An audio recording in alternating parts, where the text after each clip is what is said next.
and you know, I like to think, so this is our 40th year, and I like to think that the Pittsburgh Vintage Grand Prix, it created a lot of local drivers. I don't ever remember having so many Southwestern Pennsylvania drivers entered in our event. Well, yeah, that's why I got invited, really. For that. And then the Nissan GTR. Great support staff, along with my wife. Oh. Nonsense. Yeah, it's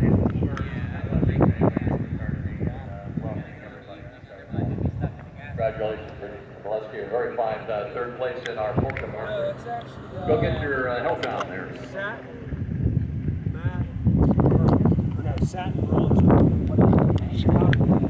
We are doing live streaming, and here's our live streaming cameraman producer right here. Matt's working very hard this weekend. Let's cut away from this one.